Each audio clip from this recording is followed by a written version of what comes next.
Hello guys, lalabas kami ulit. Ito, dumaan muna ako doon sa pinagbibilan ko ng mga gamit na dito sa palengke namin para magtingin ng panregalo sana. Kasi, wait lang.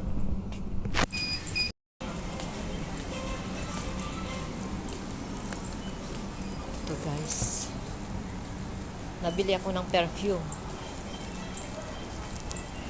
May perfume naman na bigay ni amo.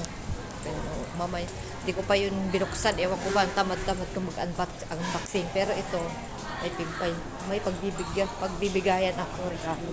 Kasi nga ito New Year. Ano ba yun? Tapos may magbe-birthday celebrate ngayon. Yung kasama namin nung last time pumunta kami sa Lai Chico. Kung napanood nyo yun, siya yung magbe-birthday celebrate. Mura lang ito guys.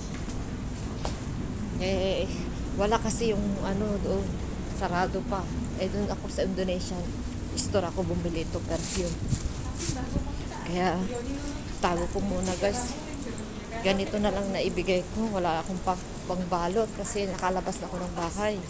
Sumaglit lang ako dito sa loob ng market ng malapit sa bahay. So naantay na ako ng kasama ko. Alas 9 na, lagpas alas 9 na pala. Late na kami. Sinagluto pa yung kasama ko. May bisita pa kami yung nasa central na malapit sa central. Dumaan siya sa central. Ayun, parating na din daw siya. Yung taga Baguio. Yung pumunta kami sa central noon sa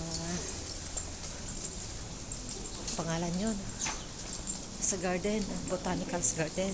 Tapos siya yung bisita namin ngayon. Pero dati siya dito sa Kaitang. Pero nalipat siya ng amo niya. Kaya doon na siya. Kaya ngayon siya naman ang papasyal ulit dito. So, bilis-bilisan ko na guys. Kasi doon kami sa pinagpicturean namin kahapon dyan sa airside sa water park. Doon sa parang may bay. Parang gano'n. Sige, bye-bye na muna guys. Bilisan ko maglakad kasi nag-aantay na sila. Late akong bumaba. Late din kunti sila. Mauna lang sila sa akin. Sabi ng kasama ko si Rose. Salubungin niya daw ako. Kasi sinabi ko na bubaba na ako. Pero pumunta muna ako nagbili ng pang regalo. Hindi, nahiya naman ako kasi makasunod lang sila na mag-birthday ni Rose. Naregaluhan ko na si Rose. Pero hindi siya perfume. Unboxing na nga niya. Kung mapanood nyo yung channel niya. So, ito lang. Nakakaya naman. Parang ang unfair naman. Kasi nakasama ko silang dalawa noon. Nalaman ko na birthday nila ngayon.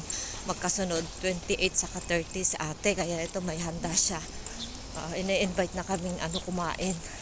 Ewan ko kung nagluto sila. Nagluto si Rose ng bilo-bilo. May baon naman akong bilo-bilo. Meron pa ako tira dyan. Pero maiba naman yung taste. Kaya masarap pa din. Masarap, hindi nakakasawa ang bilo-bilo guys. So excited pa rin. Kasi hindi baka marami pang pagkain. Sabi ni-invite daw kami ni Rose na sasama niya daw ako. Sabi ni ate, sasama niya daw ako. Dati niyang kasama. Dati mong kasama, sabi niya daw. Kaya yun. Pero may bisita din si Rose. Kaya sabay-sabay na kaming lahat. Kaya ito. Madali na ako guys. Late na ako. Naligo na ako talaga kasi ang lamig. Ang lamig talaga guys. Kaya pinilit ko maligo para mas maganda pag maligo ka. Para hindi mo maramdaman yung lamig, di ba? So ito yung jacket ko, hindi ko na nakalimutan kasi sobrang lamig kahapon guys. May hangin pa, parang yellow. So ito na yung nabili kong suot ko doon sa ukay-ukayan namin na nag-live ako noon malapit sa school ng alaga ko sa MTR station. Ang ganda guys, yung tali niya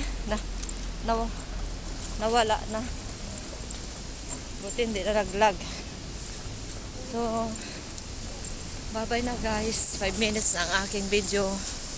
Mahirap mag-upload. Hindi ko pa na-upload yung mga video namin kahapon. Kasi sobrang busy ko guys. Bye bye. Tawid muna ako dalawang kalsada. Mas malayo pa yung lakarin ko papunta dun sa kanila. O mga 15 minutes pa. Or 10 minutes. Bye bye. Madilim.